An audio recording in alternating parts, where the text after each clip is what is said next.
Part 15 की शुरुआत वहीं से होती है जहाँ पिछला पार्ट खत्म हुआ था। हेन रूम में वापस चली आती है और कहती है ठीक है, अगर तुम यही चाहते हो हमें साथ में सोने की जरूरत नहीं है। वैसे भी हम पिछले 2 सालों से सेपरेटली ही सोते आए हैं। जिससे हमें फ्लैशबैक दिखाया जाता है 2 साल पहले का। युनवू घर आता है तो देखता है उसने जो रूम उनके आने वाले बेबी के लिए तैयार किया था, उस रूम का सारा सामान निकाला जा रहा था। मेड से पूछने पर वो बताती है कि मैडम हेन ने हमें ये रूम खाली करने का ऑर्डर दिया है। जो सुन युनवू गुस्से में हेन से बात करने आता है। हेन जो कॉल पर अपने सेल्स टीम से बात कर रही थी, युनवू आते ही उससे पूछता है कि तुम ये रूम खाली क्यों करा रही हो। हेन बताती है कि अब इस रूम का कोई यूज नहीं है, अब मुझे ये रूम बहुत इरिटेटिंग लगता है। ये सुनकर युनवू को बहुत बुरा लगता है। हेन कहती कि हमें अब इन सब की जरूरत नहीं है। ये बोलकर वो फोन पे बिजी हो जाती है। युनवू गुस्से में घर के अंदर चला आता है और मेड से कहकर अपना सारा सामान इस रूम में शिफ्ट करा लेता है। युनवू बहुत ही ज्यादा दुखी होता है। इधर हेन भी बेबी का सारा सामान जाता हुआ देखकर बहुत ज्यादा दुखी होती है। रात को युनवू उस रूम में सोने आता है। सीलिंग पर वही स्माइली स्टिकर देखकर बहुत ही ज्यादा रोता है। इधर हेन भी अपने रूम में उसके होने वाले बेबी के फीटस का फोटो देखकर रोने लग जाती है। इससे हमें समझ आता है कि अब उसका बेबी नहीं रहा।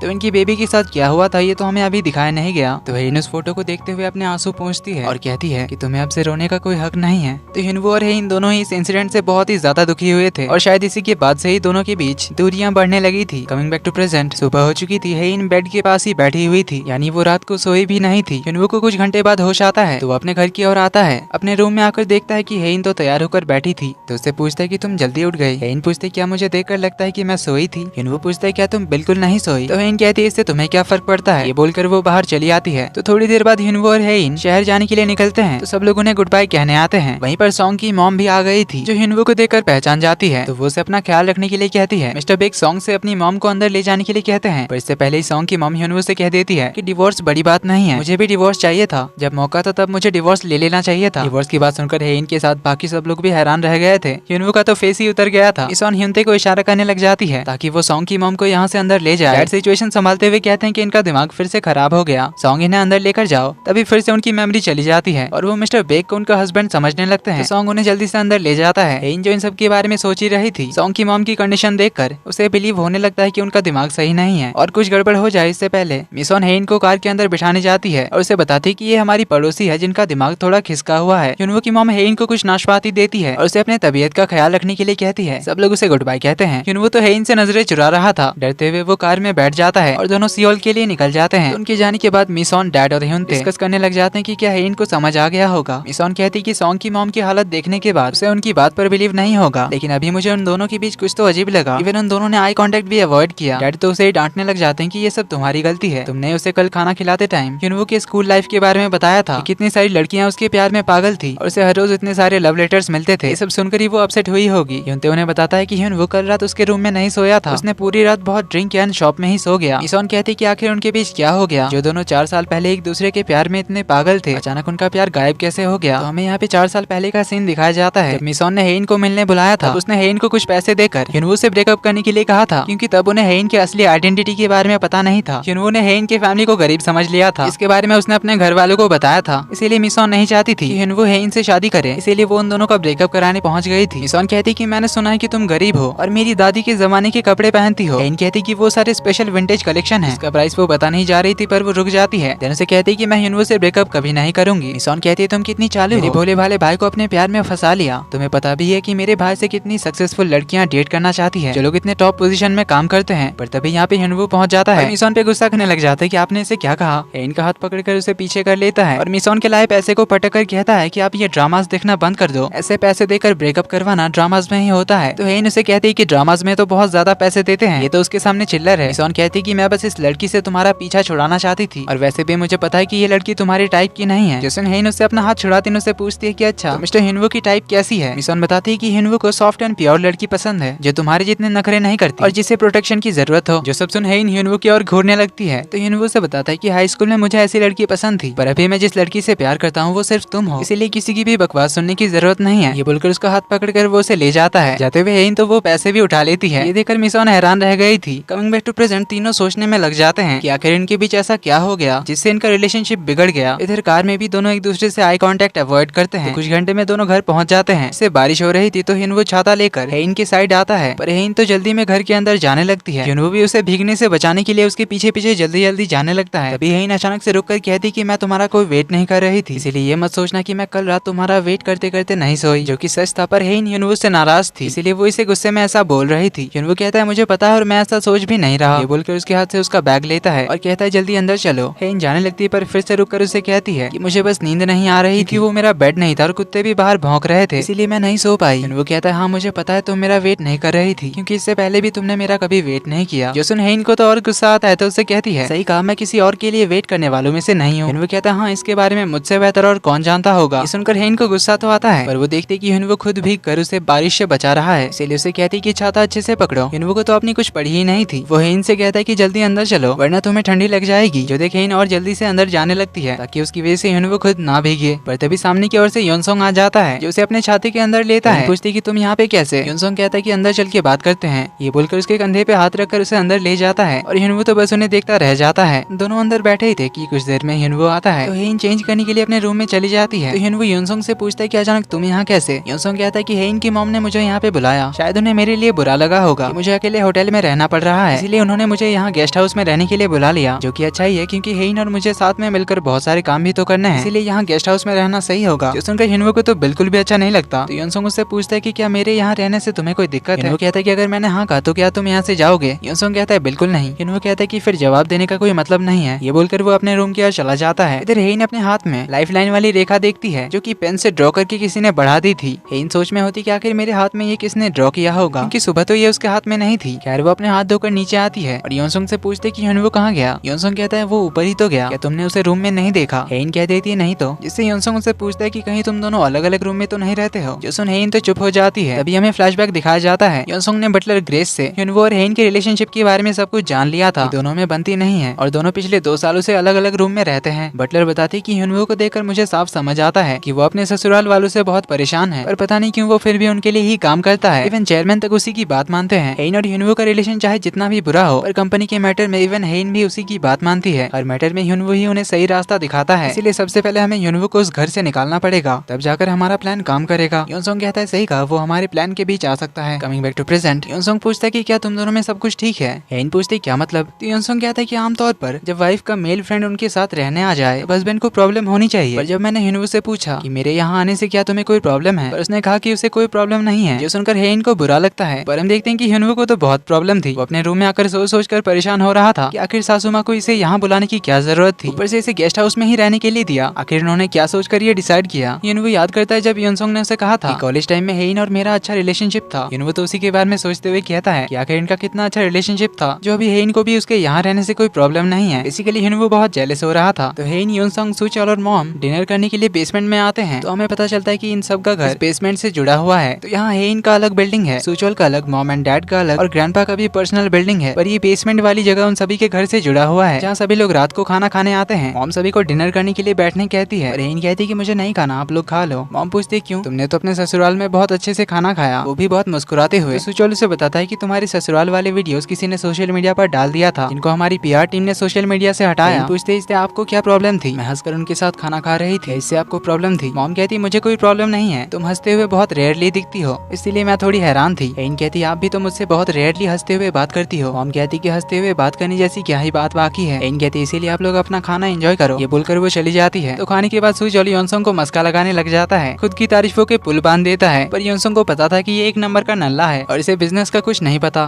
तो हेन फिर से अपना चेकअप कराने आती है। यूरोप के जिस मेडिकल सेंटर ने हेन को ठीक करने का दावा किया था, वो लैब जर्मनी में था। तो डॉक्टर बताते हैं कि उन्होंने जो तुम्हारा रिपोर्ट भेजा, उसके हिसाब से वो तुम पर एक कैंसर ट्रीटमेंट यूज करने वाले हैं। इसमें वो तुम्हारी ब्लड से इम्यून सेल्स को गाठी सेल्स में ट्रांसफॉर्म करेंगे, जो कि ट्यूमर सेल्स को हटाने के काम में आते हैं। पर इस ट्रीटमेंट से अभी तक सिर्फ ल्यूकेमिया के पेशेंट्स ही ठीक हुए हैं। ब्रेन ट्यूमर्स को ठीक करने के लिए इसका यूज अभी तक नहीं हुआ है। हेन कहती कि पर उन्होंने तो कहा था कि मेरे ठीक होने के चांसेस 50% से भी ज्यादा है। डॉक्टर बताते हैं कि दूसरे पेशेंट के ऊपर इस ट्रीटमेंट का यूज करके उन्हें अच्छे रिजल्ट्स मिले हैं, उन पेशेंट्स में भी सुधार आया है। वही देखकर उन्होंने तुम्हें ये परसेंट बता दिया, पर इससे कोई भी कम्प्लीटली ठीक नहीं हुआ है। हेन कहती पर मैं ठीक होंगी, चाहे मुझे पूरी दुनिया में ढूंढना पड़े, पर मैं अपना इलाज ढूंढ कर रहूंगी। बोलकर वो चली जाती है। इसी के साथ पार्ट 15 का एंड यहीं पर होता है। अब हेन अपना इलाज कराने के लिए क्या करेगी, देखेंगे हम अगले पार्ट में। वीडियो पसंद आई तो वीडियो को लाइक कर देना, चैनल पर पहली बार आए तो do subscribe and hit the bell icon. जल्दी ही मिलते हैं अगले पार्ट में, तब तक के लिए take care and bye bye.